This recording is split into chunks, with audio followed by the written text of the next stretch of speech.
are entering a capital rotation event. And what that means in practice is, well, I've already hinted, it means gold will double, then it will double again, and then it'll probably double again. It also means that the stock market is highly likely, the S&P is highly likely to fall by approximately, ballpark figure, 50%. And it also means that the Nasdaq is likely to fall considerably more than that. There's a whole range of ways of playing this, but if you look at these ratio charts, the thing to do throughout all of this process in the next 10 years is compare everything to gold, because if gold breaks out versus the S&P, that's great. Gold will double, it'll double again, it'll double again. So that's a great place to put your money. So if you're going to put your finances and your assets anywhere else, do it in something that's outperforming gold. So don't measure it against the US dollar. Don't look at, cotton versus the US dollar. Look at cotton versus gold. Price everything in gold. Gold, I mean, at the end of the day, gold is money. Hey guys, my name is Danny. I'm a data scientist and you're watching Capitalcosm. Today we have Kevin Wadsworth by way of North Star Bat Charts on the show. Kevin, thanks so much for making the time to come back on Capitalcosm. It's great to be here, Danny. And I was just saying before we went on air there that I've been away for a couple of weeks, and I'm glad to be back. We've got the Fed announcement next week, and no doubt things are going to be going a little bit crazy next week. The markets always react in odd ways around these announcements, particularly with this being likely to be a rate cut, or the first in a series of rate cuts, of course. Right. I mean, this is why we have you on. I mean, you and Patrick, your partner at North Star Bat Charts. I mean, you guys have a very lucid take on the market that I think is very poignant and measured in a scientific methodology that many people just don't engage in. So with all that being said, let's just dive right in, Kevin. We have this talk of a rate cut coming down the pike this Wednesday. Now, if you look at the Fed CME tool, it's pricing in a 50 basis point rate cut as the highest likelihood event this coming Wednesday, currently at 60+%. Now, it's important to note that it was originally the lesser likelihood of the two scenarios. Just last week, we were sitting at a likely 25 basis point rate cut. But now it seems like the tables have turned. What does this imply? What does this mean? Yeah, okay, sure. Yeah, well, we'll take a look at that. And I think just before we do that, Danny, I'll share my screen, and we'll take a look at what's been going on with gold, just to give a little bit of a recap. So I'm hoping you can see my my screen there. Just double check and confirm that for me, Danny.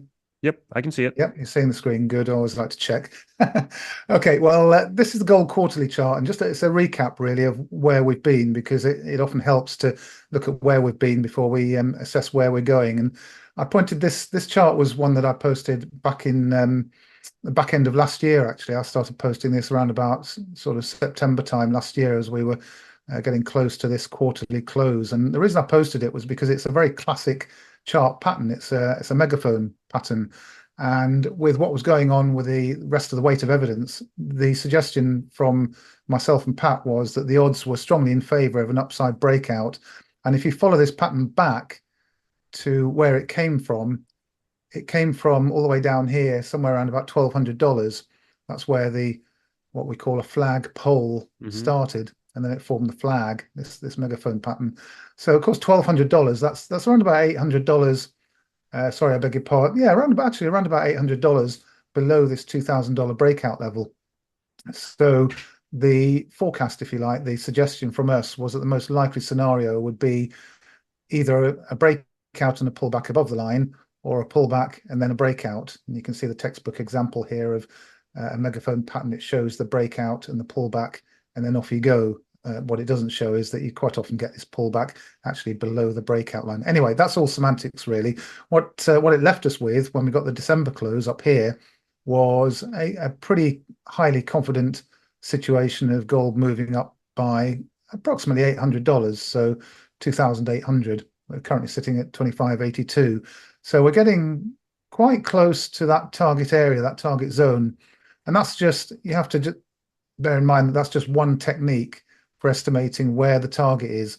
Now, I'm not talking about the target for the gold bull market. That's multiples higher, $8,000, $10,000, $12,000. This is the target for this particular move that was born out of this particular chart pattern.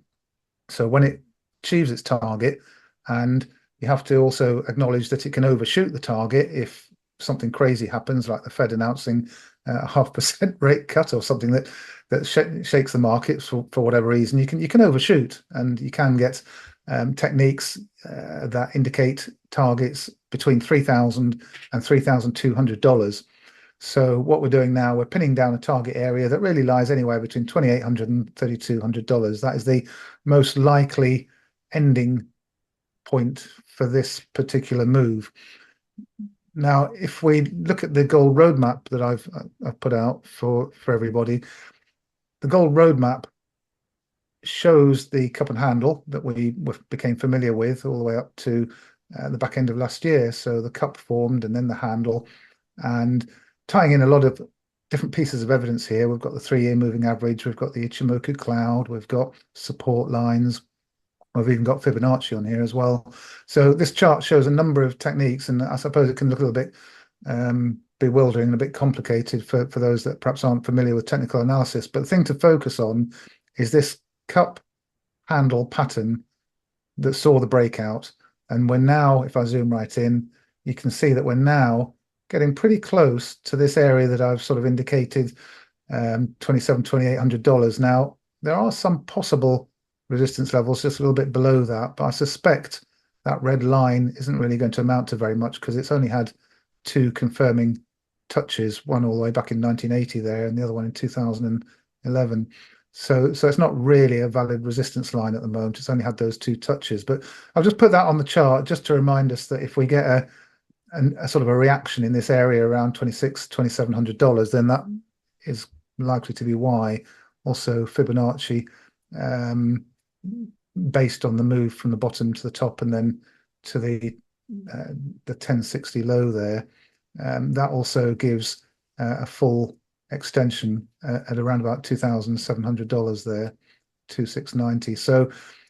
So there are a variety of techniques that give a variety of answers, and this is what you have to do in technical analysis, because if you look at one particular technique and don't look at any others, you're ignoring the rest of the jigsaw puzzle, and you have to put all the jigsaw puzzle pieces together to figure out what's going on. So now the question about Fed rate cuts, you brought that up a moment ago, and much more important than Fed rate cuts, Danny, is the this what we're calling a capital rotation event. Okay, capital rotation is when capital rotates, funnily enough, away from stock markets and towards other assets, and primarily precious metals in this instance. So you can see gold versus CPI indicating a capital rotation event all the way back in the 1970s there, and then that ended and capital rotated back into the stock market, and then we had another rotation back into precious metals. Gold's just broken out versus CPI on the weekly and the monthly chart. And this quarterly chart, if we get a quarterly breakout at the end of September, is going to give us a very convincing breakout for gold versus inflation. Now, if you cast your eyes down to the bottom of the chart, you can see the distance from moving average indicator there. And what you'll notice is that when these rotation events occur, you get all these red bars above the zero line. And when the rotation occurs in the opposite direction and the stock market is in favor, you get all these red bars below the line.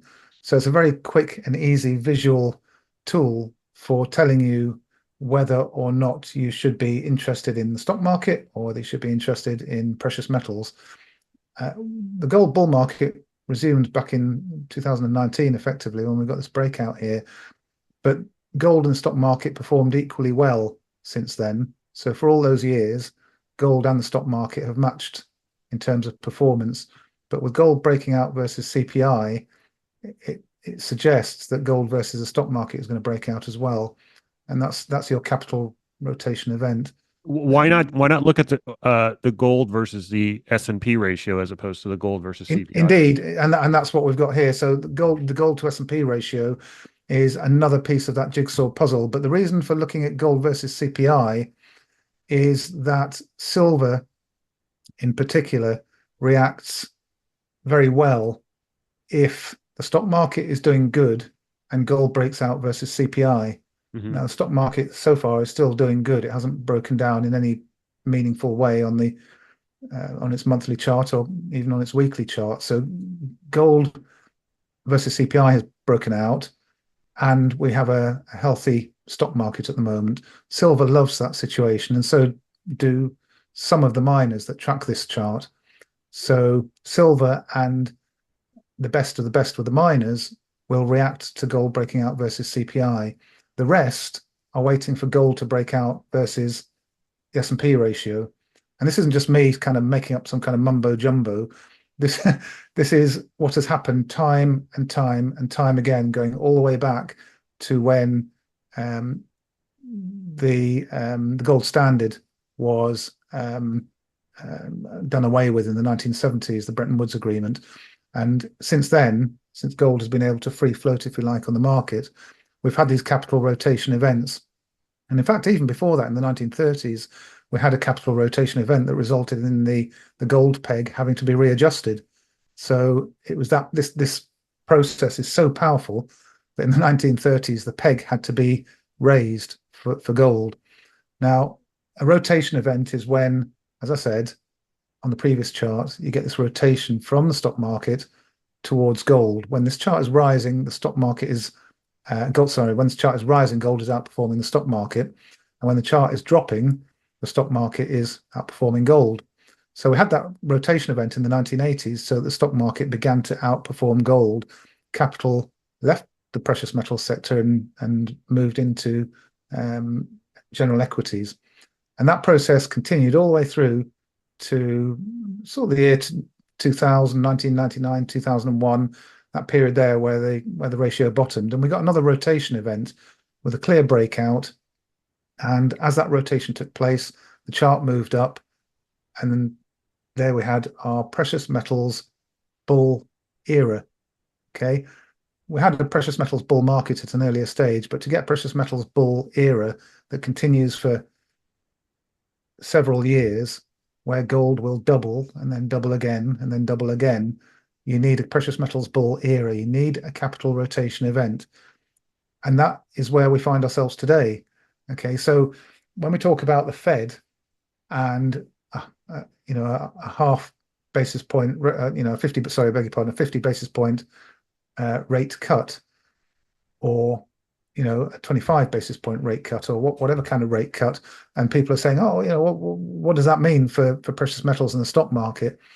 Well, when you actually analyze it, as I did do earlier on, it's quite a complicated chart, so I won't show it to you. But when you analyze it, there are a whole variety of possible outcomes when a rate cutting cycle starts. Okay, and many of those scenarios are not good for the stock market. Okay, so thinking that a rate cut is going to save the markets is a complete misnomer, because history proves that that is not the case. Sometimes the stock market does okay, sometimes it doesn't. Sometimes gold does really well, and sometimes it doesn't. So what's the key to knowing whether the Fed rate cut is going to be good for precious metals and bad for the stock market? How do we know if this capital? Well, how do we know which way the market's going to move as these rate cuts begin? And the answer lies in this chart. It lies in the capital rotation chart, because you don't need to worry about, or particularly think about the Fed cutting interest rates and how complicated a picture that is in terms of what the markets are going to do, because this chart tells you. It's a simple chart that tracks gold versus the stock market. So I suspect, because of the evidence that's on this chart, that anything the Fed does, it's all kind of noise at this point. It's kind of, it doesn't really matter to me, because all that matters is what's on this chart.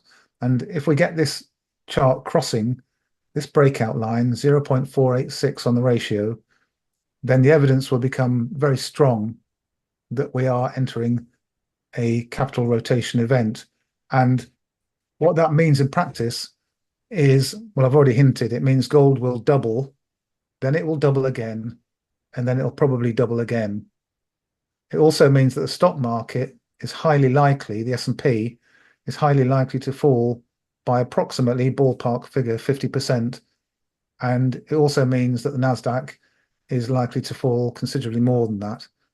Um, so that may sound shocking, but you only have to cast your mind back to 2000, the early 2000s, and people seem to forget the stock market fell. The S&P fell by 50% twice in the process of this capital rotation event. It didn't just fall 50% once; it fell 50% and recovered, and then fell 50%, more than 50% again.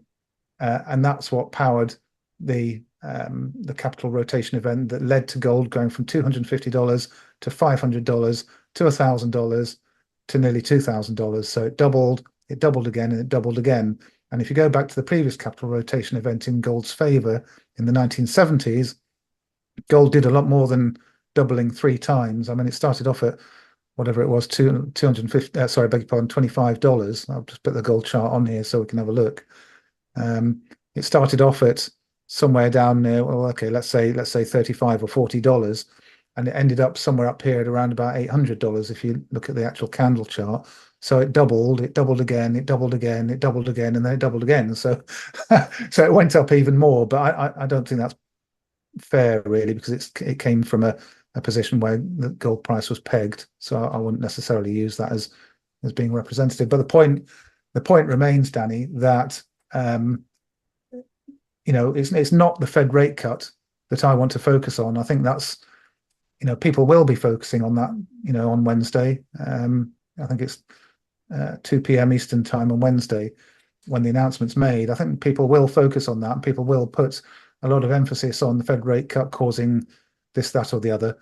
But there's a lot more than the Fed rate cut going on in the background. There's a lot of moving parts to the economy and to the mathematics behind all of this.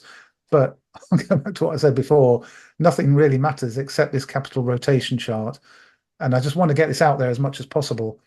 I'll say it again, capital rotation, use that phrase, spread it as far and wide as you possibly can, because we need this to become, we need much more awareness around this. I mean, to be fair, there have only been 2 capital rotation events in favor of gold since the 1970s. This is only the 3rd one. So that, I suppose, might explain why it hasn't really sort of caught on in a big way. But I think this time, with social media and with people like yourself, we can really spread the word on this so that investors, traders and investors are fully aware of what's going on here. Yeah, I mean, I also want to highlight the time frame with all these capital rotation events. If you look at the last one, it took place between 2000 to 2010, or actually 2012. So over a decade long event for this bull era to play out. And not only that, I mean, it's a decade-long event where gold and silver are going up, and during that decade, the stock market fell 50%, recovered, and fell another 50%, and then recovered again. So it took the full 10 years or more for the S&P to get back to where it originally was at the start of the capital rotation event. So the S&P went precisely nowhere in 10 years, where gold had doubled and doubled again and doubled again, and even more than that in the 1970s. So for traders and investors, it's so important to really understand what's happening here, because if you don't, and you carry on blindly following the advice of your financial advisor who's in this mindset around investing in big names in the stock market, okay, they may suffer less than certain companies in the stock market, but I wouldn't want to be invested in Nvidia or Microsoft or Facebook or Meta or whatever during the capital rotation event. That's not where you should be. You should be invested in commodities, precious metals, and related markets. Just to point that out as well, talking about Nasdaq and tech stocks and all that kind of stuff. This is Nasdaq versus gold, Danny, and we are a whisker away from a complete breakdown here. If this ratio falls any further and closes below this rising black trend line at the end of September, then that will be a breakdown for Nasdaq versus gold. That will be Nasdaq entering a bear market versus gold. and it's failed to break out above this resistance line that we have on the chart. It's reacted with a red candle, and gold just at the critical moment, gold started to outperform Nasdaq to prevent the breakout. So you have to be neutral on this in terms of being scientific about it. Being scientific about it, you have to say that a break above that solid black line, and the Nasdaq is in a bull market versus gold, a break below this rising thinner black line, and then you've got the Nasdaq entering a bear trend versus gold, and that's kind of backed up by the indicator at the bottom here. It's the true strength indicator, the TSI, which is showing a sort of a rolling over type of pattern, a rotation kind of pattern with declining momentum, which is always a concern. So Nasdaq versus gold looks vulnerable. Going back to gold versus SPX, this is the quarterly distance from moving average, Danny, and it shows you those rotation events. It shows you that each of these red circles is a rotation event. Rotation event in favor of gold, rotation event in favor of SPX, in favor of gold, in favor of SPX, in favor of gold, in favor of the stock market. And in fact, this one here in favor of the stock market is a little bit of a well, in 2013, it certainly did flip and start to favor the stock market. But over more recent years, as I've already said, since about 2018, in fact, gold and the stock market have performed more or less equally. And this distance from moving average is starting to get closer to the zero line. So what this is indicating is that when this breaks and moves back above the zero line, we're going to have some strong evidence on our side for that capital rotation event that I keep talking about. Silver, by the way, has a setup to outperform during the next few weeks, possibly months. This is a gold-silver ratio, and when it's rising, gold is outperforming. As you can see, it's breaking down below the support and resistance line. So it's in this green section that I've labeled good. It's good because silver outperforming gold is always a good thing, because it tends to suggest that we're in a precious metals bullish trend, with silver obviously outperforming. If the ratio rises, then silver's underperforming, and if it does that over a long period of time, it tends to be indicative of sort of conditions that aren't favorable for precious metals in the long run. So yeah, I mean, there'll be a lot of noise on Wednesday, Danny, around the Hey guys, quick pause. I won't take too much of your time, but if you're looking to add into your gold and silver stack, please consider Miles Franklin. More specifically, email them, info@milesfranklin.com, and tell them that Capital Cosmos sent you in the subject line to unlock special pricing that you won't find on the website. In the unlikely event that you don't like the prices, you could always not buy. There's no commitment necessary, but I do recommend Miles Franklin for a number of reasons. The customer support is top notch, the prices are great, and I know the people there. Great people all around. So with all that said, let's get back to the video. Thanks, guys. Around the Fed rate cut and all the announcements there, but I'm going to focus for our website members in detail on what's happening with this precious metals, of course, but those big picture charts will be going out on social media to show when and if that capital rotation event's confirmed. Because remember, both gold and the S&P can be falling. But if gold is falling more slowly than the S&P, it's showing relative strength, and that will mean that ratio is breaking to the upside, and that's the key to all of this. You don't want to get lost in the fact that gold has fallen $100 whilst the S&P is dropping. It's the relative performance of those two things that matters. In the inverse as well, right? I mean, you could have both going up simultaneously, but the relative strength of gold outpacing the strength of the S&P.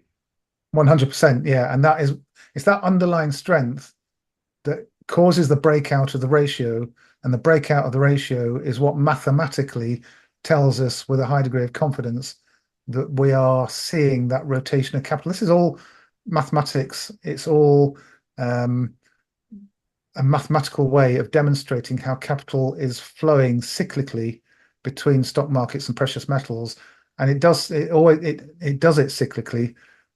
You can see these cycles very clearly. Gold has a 7 to 8.5 year cycle, and when that cycle really kicks in, that ties in with that capital rotation event. It ties in with that strong outperformance of precious metals over the stock markets.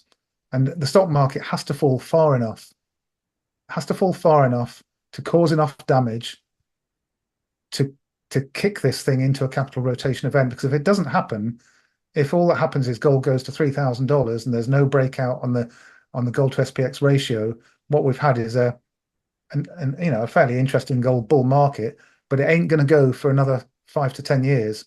It has to break out on that ratio, and the only way it's breaking out on that ratio is the stock market falling by a considerable amount. I don't believe that we can see the stock market continuing to rise and gold outperforming it for year after year after year. It can do it for a short period of time, but not for a decade.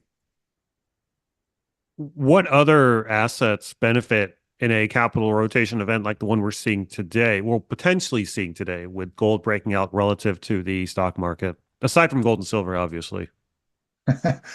Yeah, of course. Well, I mean, the commodities space generally does very well during these events. And if you look at the commodity indices, you can pick up when the indices as a whole, like CRB index, for example, or Bloomberg Commodity Index, will show you when the capital starts to rotate into the um, well, some of those are quite heavily weighted towards oil, of course, and so what's happening with crude oils is very important. So you have to sort of separate oil out from what's happening with all of the other metals and all of the other soft commodities.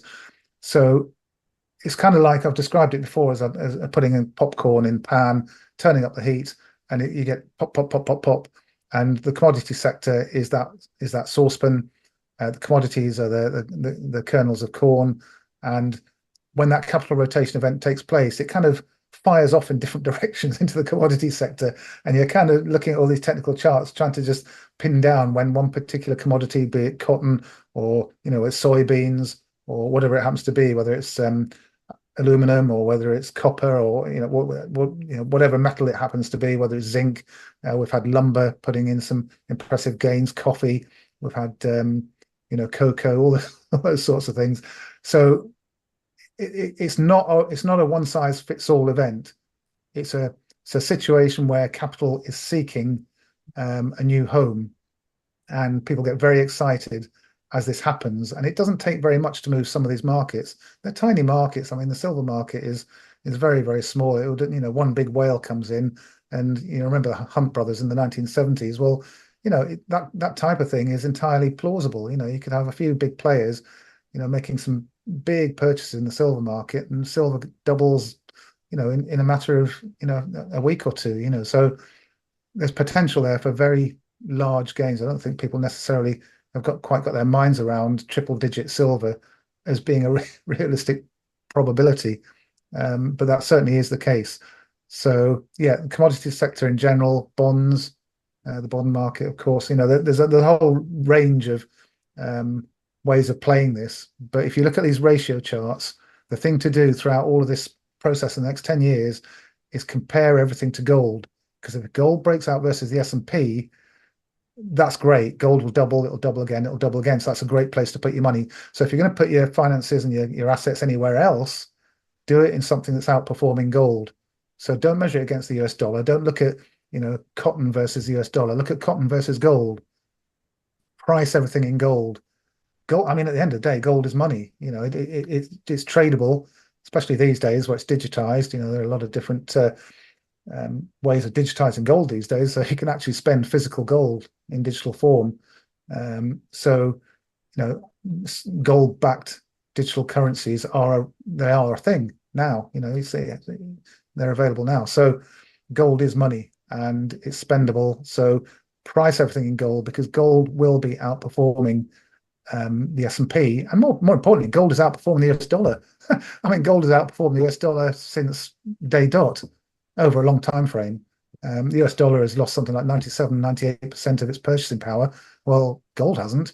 You buy a house now for less than it was 50 years ago if you're paying in gold. The number of gold coins that you need now to buy a house is a lot less than it was 50 years ago. So inflation isn't a gold thing, it's a fiat money thing.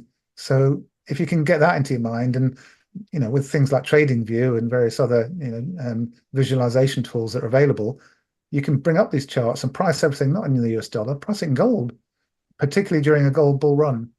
Everything has to be priced in gold in a gold bull run because you want to be in an asset that, at least for a short period of time, outperforms gold. And the gold miners is an example of that. So the I can show you a chart on that actually if we've got time. Sure. So the gold miners, let me just get the screen sharing Hey, Kevin, while you're on. pulling that up, just a quick Yeah, question. yeah. Is there an order of events, an order of operations when it comes to these commodity bull markets? It sounds like the precious metals run first as kind of like a confirmatory signal. But then is there like from a historical perspective, do we see like energy run second or the base metals run after? Like what's the order of events there? You That liken it to a is popcorn pot, right? So thanks is for it that really question, that Danny. unpredictable? Thanks for that question. That is really a complicated question to answer, and I'll hold my hands up and say I would have to do quite a lot of research to find a regular pattern, if there is one, in that process. Um, Gold breaking out versus S&P is a prerequisite to a commodities bull era, really. So that is the confirming chart. The order in which things happen after that may not be the same on every occasion. And we have a problem here with limited data because, as I mentioned before, we've only had two rotation events Hmm. since gold came off, since the US dollar came off the gold standard. And you could include the 1930s, but that's a little bit more sketchy. You could include the 1930s and look at things like silver and oil. So you can go back potentially 100 years or so, but whether the sort of half dozen or so rotation events are statistically significant enough is a little bit debatable.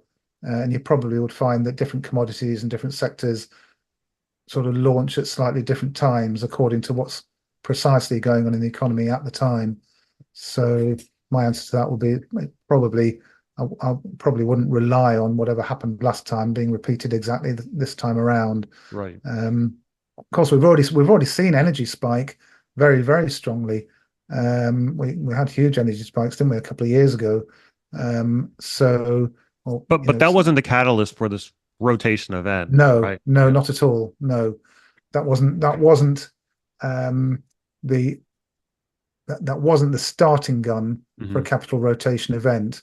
Those were precursors that aren't related to the capital rotation. The capital rotation refers to a large scale movement of capital away from stock markets and into precious metals as a if you want to call it a safe haven um, sort of move as a result of stock markets rolling over and falling precipitously.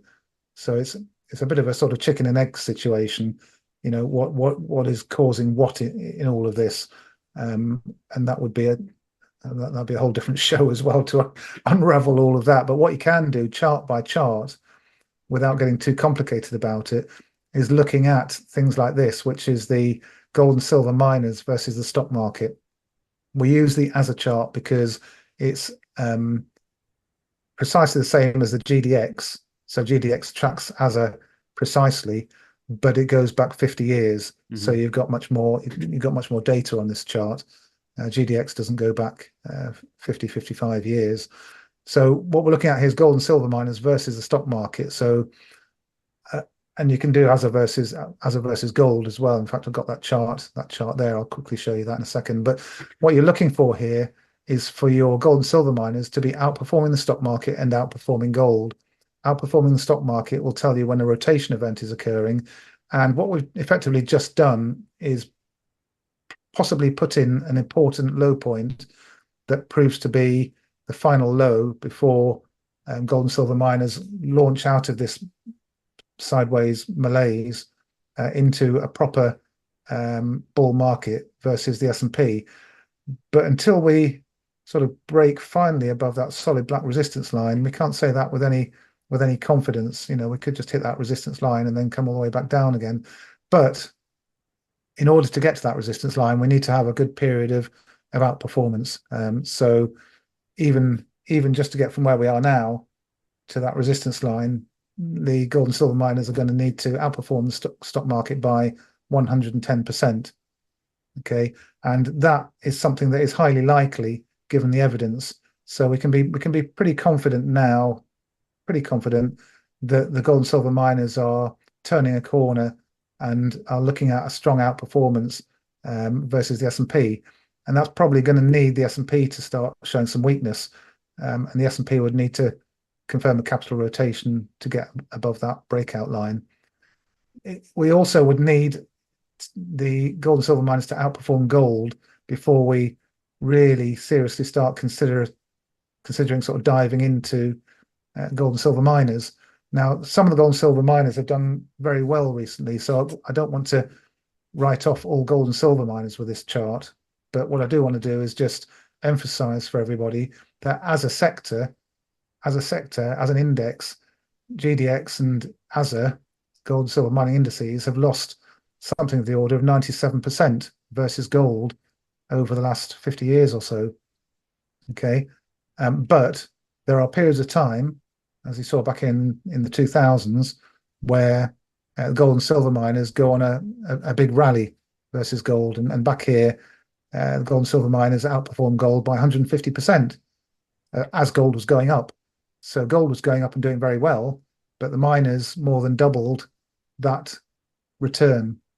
So spotting breakouts and spotting when that's happening is important. Now you can take a bit of a risk. You can say, "Oh, look, there's a cup pattern here. There's an arc. We've hit the edge of the arc support. This is a bullish flag that's forming down here. I'm going to dive into the strongest and the best of the gold and silver miners," and that is a strategy. That is a strategy. Or you can wait for a little bit more evidence and wait for a breakout on this chart and wait for something a little bit more, well, as I say, evidential, which would involve breaking above this green line, which is the 3-year moving average. So you need to see outperformance of probably about 20 or 30% of the miners over the metal before we start getting really excited. What this does, though, Danny, it shows you that we are so early in all of this. This chart has barely moved off the bottom. Gold and silver miners versus gold, it's still languishing at these low levels. It's still right down at the bottom here. So don't have any fear of missing out. And of course, if the stock market is going to roll over, if the capital rotation event takes place and the stock market rolls over badly, as you know, some sort of 2007 liquidity driven kind of event, then it's highly likely that the miners are going to sell off very strongly. Gold might not sell off as strongly, may not even sell off very much at all, but the miners are far more likely, I think, to get caught up in a stock market plunge. So you could very well see the miners outperforming and then giving up all of that outperformance yet again before the real rotation event and the big move takes place. So what I would say is that dabbling in the miners at the moment is a little bit risky until we get further confirmation. So last time we spoke, Kevin, you had a high impact event I believe it was on medium likelihood. I think that Yes. was what you had it on your matrix. I don't know if you can Yes. pull it up now. I'm curious to hear if that prognosis has changed since Yeah, then. you're talking about the yield curve inversion, aren't you? We have updated the advice on that. You probably won't be surprised to hear. I'll share that chart if you just give me a moment to put the screen sharing on again. So yes, you're talking about this chart, which is the 10-year yield minus the 2-year yield. And as probably most of your listeners your viewers will know, the yield curve has uninverted. So the 10-year yield minus the 2-year yield is now a positive number. So this further kind of gives us confidence that we have a setup now for an event in terms of a stock market event or a capital rotation event. I'm just trying to put the US recessions onto this chart, but for some reason the indicator doesn't want to show them.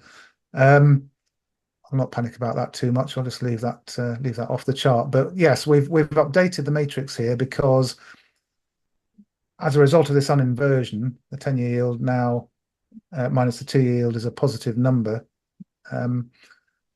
What it means is that some type of event is becoming increasingly likely, and you can see the events that occurred on previous occasions when this chart became uninverted, when the chart became positive again.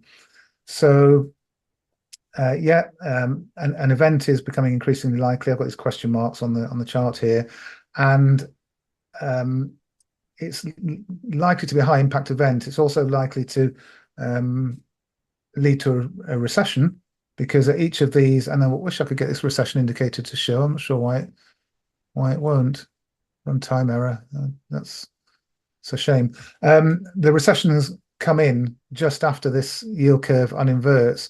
Sometimes it's just a couple of months later, and sometimes it's 6-9 months later. It can be quite a long sort of lag between the uninversion and the recessions. But recessions get sort of penciled in after the event. As Pat said before, you sort of suddenly find out that you've been in a recession for the last month or two by the time they actually announce it. So at some point, I'm pretty sure there'll be an announcement that recession's in full swing, probably at some point in 2025, sometime next year in 2025. So we have a high likelihood of a high impact event that, based on the evidence we've been talking about, will involve the stock market falling a lot, and a recession, and gold breaking out versus the S&P. And a lot of these charts are set up in a very historic kind of way, in a sort of way that you probably only see these events happening once in your lifetime, or once in your trading lifetime.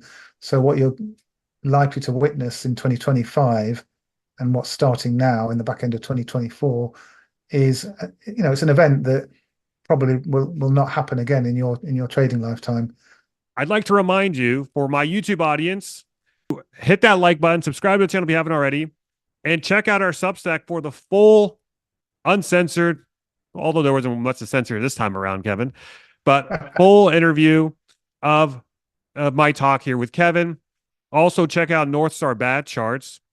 The link is down below in the pinned comment, as well as the description box. So be sure to check out Kevin's website as well, with as he partners with Patrick Kareem, regular guests on the show.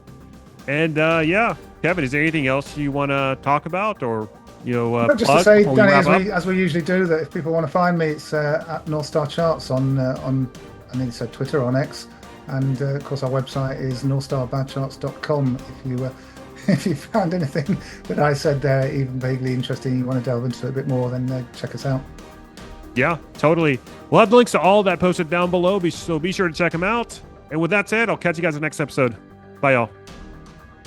The solution for me would be to sort out the problem with the currency, because it's the US dollar that is at the heart of all this, really. I didn't show the DXY chart, but the US dollar index is breaking down in quite a serious way at the moment. Anything below 100 on the DXY, and things probably going to start unwinding even more rapidly.